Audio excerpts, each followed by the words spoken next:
Hello learners, AISECT learn में आपका स्वागत है। आईसेक्ट लर्न जो कि बेहतर शिक्षा और बेहतर करियर के लिए जाना जाता है। आज के इस सेशन में मैं हूं आपका मित्र मयंक बत्रा और मैं आपकी डिजिटल यात्रा का हिस्सा बनकर बहुत खुश हूं। आज हम इस कार्यक्रम के दौरान डिजिटल मार्केटिंग के बारे में बहुत कुछ सीखेंगे। आज हम डिजिटल मार्केटिंग के बुनियादी सिद्धांतों के बारे में सीखेंगे और इस सत्र में हम इस बात पर ध्यान केंद्रित करेंगे कि डिजिटल मार्केटिंग क्या है और यह डिजिटल मार्केटिंग कौशल सेट वास्तव में क्यों महत्वपूर्ण है। तो आइए कुछ आंकड़ों के साथ शुरुआत करें। 2020 के अंत तक डिजिटल मार्केटिंग में मोबाइल विज्ञापन के लिए कुल 6500 करोड़ रुपए से अधिक का अनुमान लगाया गया है। इसका मतलब यह बाजार बहुत बड़ा है। 2021 तक भारत में कुल 76 करोड़ मोबाइल फोन यूजर दर्ज किए गए। इसका मतलब इस बाजार में आगे बहुत सी संभावनाएं हैं। मतलब कि अगर आपके पास कोई उत्पाद या सेवा है और आप उसको डिजिटल मार्केटिंग के माध्यम से लोगों तक पहुंचाना चाहते हैं और आप इस टोटल नंबर के 0.1% पर भी विचार करते हैं तो भी यह आंकड़ा 7,60,000 तक पहुंच जाएगा। यह आंकड़ा काफी बड़ा है, इसलिए अमेजन जैसे ब्रांड आज इतने जल्दी आगे बढ़ पाएं। अब हम अगले डेटा पर आते हैं और वो है कि लेटेस्ट डेटा के अनुसार 2021 के अंत तक भारत में 40 करोड़ से भी अधिक सोशल मीडिया यूजर दर्ज किए गए हैं। आपके लिए इसका क्या मतलब है? इसका मतलब है कि दुनिया बढ़ रही है और लोग सोशल मीडिया के माध्यम से जुड़ते जा रहे हैं। हम सब कुछ न कुछ ऑनलाइन बेचना चाहते हैं, इसलिए हम डिजिटल मार्केटिंग सीख रहे हैं और इसमें अपना करियर बनाना चाहते हैं। हम अपना बिजनेस ऑनलाइन प्रमोट करना चाहते हैं या हम कुछ फ्रीलांस काम करना चाहते हैं। अंततः हम सेवा उत्पाद या कुछ और बेचना चाहते हैं। अब डिजिटल मीडिया मार्केटिंग की मदद से आप ऐसा कर पाएंगे और किसी ब्रांड या व्यवसाय को ऑनलाइन बढ़ने में मदद कर पाएंगे। आइए बात करते हैं कि वास्तव में डिजिटल मार्केटिंग क्या है। लेकिन उससे पहले मैं आपको कुछ बताना चाहता हूं जो डिजिटल मार्केटिंग के बारे में आपकी मानसिकता को बदल देगा, और वो यह कि डिजिटल मार्केटिंग अब भविष्य नहीं है। जी हां, आपने सही सुना, यह भविष्य नहीं है। बहुत से लोग सोच रहे होंगे कि मैं इस डिजिटल मार्केटिंग प्रोग्राम का हिस्सा हूं और यह आदमी मेरी स्क्रीन के सामने खड़ा है और कह रहा है कि डिजिटल मार्केटिंग भविष्य नहीं है। मैं आपके लिए यह स्पष्ट कर दूं कि यह भविष्य नहीं, वर्तमान है। जी हां, अभी नहीं तो कभी नहीं हम डिजिटल मार्केटिंग के युग में हैं। हम सूचना युग में हैं। एक समय पाषाण युग था, फिर औद्योगिक युग था। अब हम सूचना युग में हैं। बिना किसी रुकावट के, बिना किसी खामी के आप किसी भी चीज के बारे में जान सकते हैं। अब हम हर चीज को ऑनलाइन ट्रैक कर सकते हैं। हम दुनिया भर में किसी भी व्यक्ति से, देश या दुनिया के किसी भी हिस्से से डिजिटली जुड़ सकते हैं, और वह भी बिना किसी अंतराल या देरी के। डिजिटल मीडिया ने हमें वह सब दिया है जो हम चाहते हैं। किसी जानकारी के लिए आप गूगल पर जाते हैं, कुछ देखना हो या कुछ सीखना हो तो आप यूट्यूब पर जाते हैं, और डिजिटल मीडिया के कई अन्य ब्रांड हैं जिनके बारे में हम बात कर सकते हैं, जैसे Google, Facebook, Instagram, LinkedIn, YouTube और कई अन्य चैनल हैं। यह सूची अंतहीन है और लगातार आगे बढ़ रही है। तो ऐसे बहुत सारे उपकरण हैं जो हमें अपना व्यवसाय ऑनलाइन बढ़ाने में मदद करते हैं, जो हमारे ब्रांड को बढ़ने में मदद करते हैं। अब यह सब निश्चित रूप से मेरे माध्यम से इस कार्यक्रम के दौरान आपको समझाया जाएगा और मुझे आपकी डिजिटल यात्रा का हिस्सा बनकर बहुत खुशी हो रही है। साथियों, अब मैं आपको एक बात और बता दूं कि सभी व्यवसाय अब डिजिटल प्लेटफॉर्म पर ऑनलाइन जाने के लिए भूखे हैं, क्योंकि अब उन्हें एहसास हो गया है कि उनके सभी प्रमुख दर्शक, उनके प्रमुख ग्राहक वास्तव में ऑनलाइन हैं। इसलिए यदि आप कोई अच्छा स्टार्टअप या कोई पुरानी एमएनसी या ऑनलाइन कुछ भी करने वाले व्यवसायों को देखते हैं तो आश्चर्य नहीं होता है, क्योंकि इसके पीछे उनकी एक अच्छी रणनीति है। इसके पीछे एक अच्छी डिजिटल मार्केटिंग रणनीति है। या तो उन्होंने एक एजेंसी को काम पर रखा है या उनके पास एक इंटरनल टीम है जो उनके लिए यह कर रही है। और मैं आपको बता दूं कि यह अवसर बहुत बड़े हैं।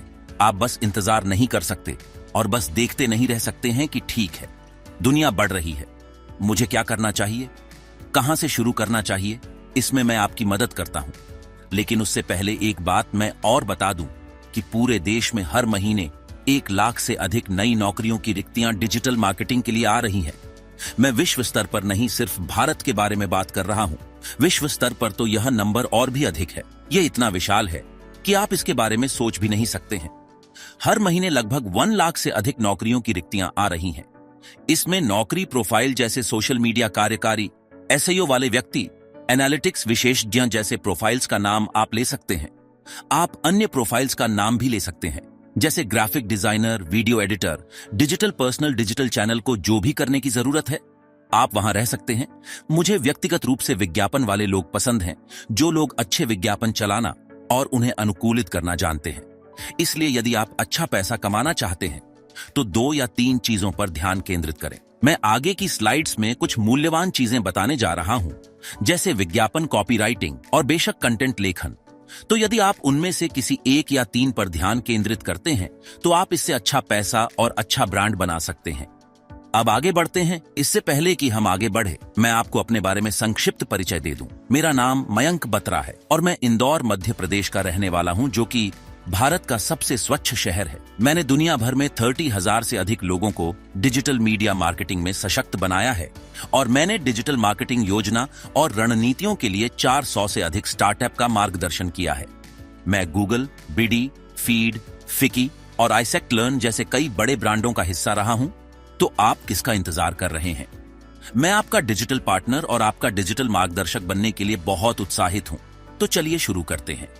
शुरुआत इस बात से करते हैं कि डिजिटल मार्केटिंग क्या है। सबसे पहले इसकी मूल बातें जानते हैं। हम सभी जानते हैं कि गूगल या सोशल मीडिया से संबंधित चीजें डिजिटल हैं, लेकिन फिर डिजिटल मार्केटिंग की सही परिभाषा क्या है? विकिपीडिया पर देखेंगे तो यह आपको कुछ और बताएगा।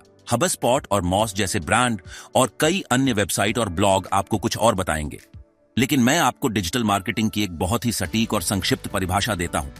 मैं सर फिलिप कोटलर का कथन बताना चाहूंगा, जिनके बारे में आप जानते होंगे, और वो कथन है कि ऑनलाइन बेचने की कला और विज्ञान। अब आप सोच रहे होंगे कि मैंने सर फिलिप कोटलर से प्रेरणा क्यों ली? क्योंकि वह वास्तव में मार्केटिंग की परिभाषा लेकर आए थे, जो कि बेचने की कला और विज्ञान है। और फिर चूंकि हम डिजिटल के बारे में बात कर रहे हैं, इसलिए मैंने अंत में ऑनलाइन शब्द जोड़ा है। इसलिए ये एक क्यूरेटेड परिभाषा थी। अब जब मैं कहता हूं कि ऑनलाइन बेचने की कला और विज्ञान, क्यों कला और क्यों विज्ञान? क्योंकि मार्केटिंग पूरी तरह से अलग है। डिजिटल मार्केटिंग पूरी तरह से ऑनलाइन है, तो फिर क्यों आपको कला की आवश्यकता है? इसमें विज्ञान क्यों शामिल है? तो आइए मैं आपको ज्ञान का एक छोटा सा टुकड़ा देता हूं। कला और विज्ञान के उस छोटे से टुकड़े पर उन्होंने 80% से लेकर 20% की संरचना को संतृप्त किया है। 80% कला है, क्योंकि यदि आप डिजिटल मार्केटिंग में कुछ भी क्रियान्वित करना चाहते हैं तो रचनात्मकता की अत्यधिक अनुशंसा की जाती है और इसकी आवश्यकता होती है। और जब हम विज्ञान की बात करते हैं, जो कि 20% है, तो इसमें हम डेटा पढ़ेंगे, इससे सीखेंगे, उस पर चीजों को निष्पादित करेंगे, हमारी सामग्री को अनुकूलित करेंगे, हमारे विज्ञापनों को अनुकूलित करेंगे।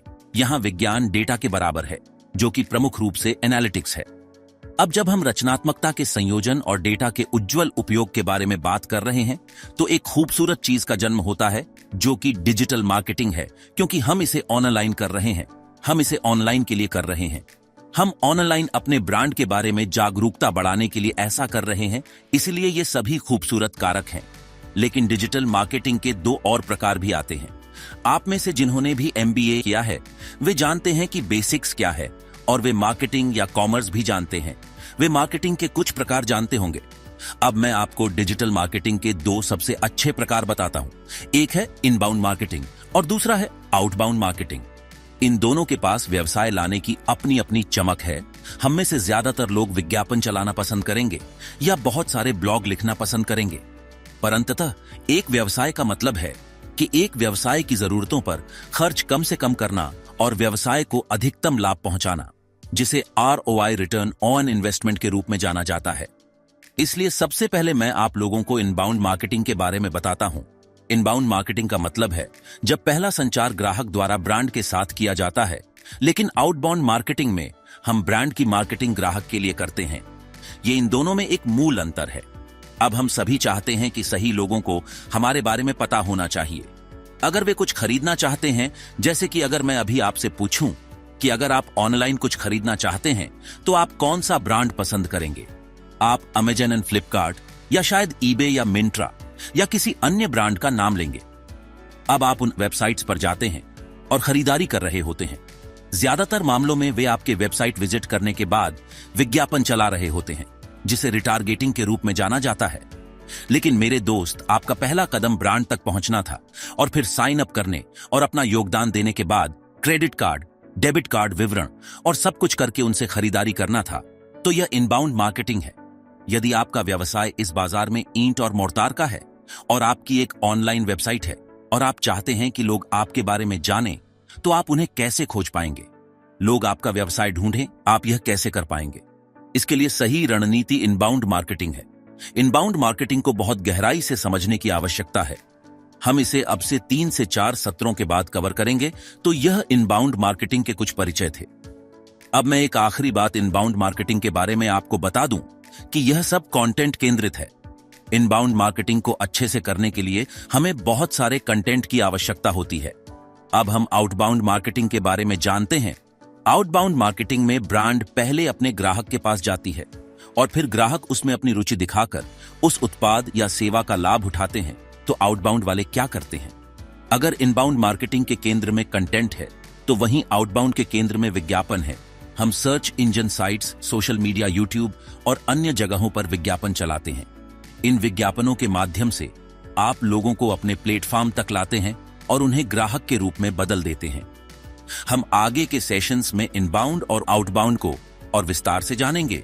अब हम अगले टॉपिक पर आते हैं कि डिजिटल मार्केटिंग की स्किल सीखना क्यों आवश्यक है। हम सब ने यह देखा कि कोरोना वायरस पैंडेमिक ने हमारे जीवन पर कितना प्रभाव डाला। हम सब हाल ही में लॉकडाउन से बाहर आए हैं और कहीं ना कहीं एक संशय हमारे दिमाग में अभी भी बना हुआ है कि अगर लॉकडाउन फिर लग गया तो। अब मैं आपको एक महत्वपूर्ण तथ्य बताता हूं। कोरोना वायरस पैंडेमिक के समय सभी बिजनेस ऑनलाइन आना चाहते थे।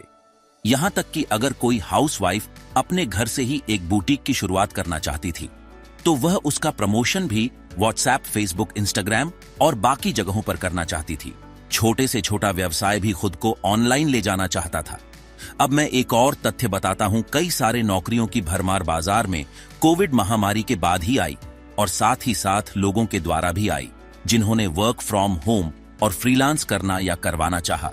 तो डिजिटल मार्केटिंग की बहुत सारी नौकरियां वर्क फ्रॉम होम, फ्रीलांस और प्रोजेक्ट बेस के माध्यम से बाजार में आई। डिजिटल मार्केटिंग के क्षेत्र में घर से काम करना और फ्रीलांसिंग का बहुत स्कोप है। बहुत सारे वेबसाइट्स हैं जिसके माध्यम से आप फ्रीलांस काम खोज सकते हैं। आप एक ऐसा स्किल सेट सीख रहे हैं जिसकी कीमत आपके जीवन काल में लाखों की है। हम जो भी चीजें इस डिजिटल मार्केटिंग क्लास में सीखेंगे, प्रत्येक स्किल सेट लाखों की है। तो आप जो स्किल यहां सीख रहे हैं उन सब का मूल्य आपके करियर में करोड़ों का है। यह उसी तरह से महत्वपूर्ण है जैसे कि आप कार या बाइक चलना जानते हैं परंतु रोज नहीं चलाते। आज के डिजिटल युग में इस स्किल सेट की बेसिस सीखना उतना ही जरूरी है जितना जरूरी जीवित रहने के लिए पानी पीना है। डिजिटल मार्केटिंग अब भारत में स्कूली शिक्षा का भी एक हिस्सा बन गई है और साथ ही इन सभी स्कूलों और कॉलेजों ने इसमें डिजिटल मार्केटिंग के तरीकों को एकीकृत करना शुरू कर दिया है। और मुझे हाल ही में पता चला कि मेरे शहर के एक प्रीमियम स्कूल में 8वीं और 9वीं कक्षा के बच्चों को यह सिखाया जा रहा है कि एक वेबसाइट कैसे बनाते हैं। अगर मैं आपकी तुलना उस 8वीं या 9वीं कक्षा के लड़के या लड़की से करूं तो वह व्यक्ति निश्चित रूप से डिजिटल मीडिया के बारे में आपसे अधिक जानता है। अब क्या आपको नहीं लगता कि डिजिटल सीखने का यह सही समय है? मुझे लगता है कि ऐसा ही है। ऐसे कई कारण हैं जिनके बारे में मैं आपको बता सकता हूं कि डिजिटल मार्केटिंग कौशल सेट क्यों महत्वपूर्ण है, लेकिन वह समझाने में बहुत समय लग जाएगा। मुझे आशा है कि आप समझ गए होंगे कि डिजिटल मार्केटिंग कौशल सेट क्यों महत्वपूर्ण है। और आइए हम सत्र को समाप्त करते हैं। मुझे आशा है कि सत्र आपके लिए उपयोगी होगा। अगले सत्र में मिलते हैं, तब तक के लिए धन्यवाद।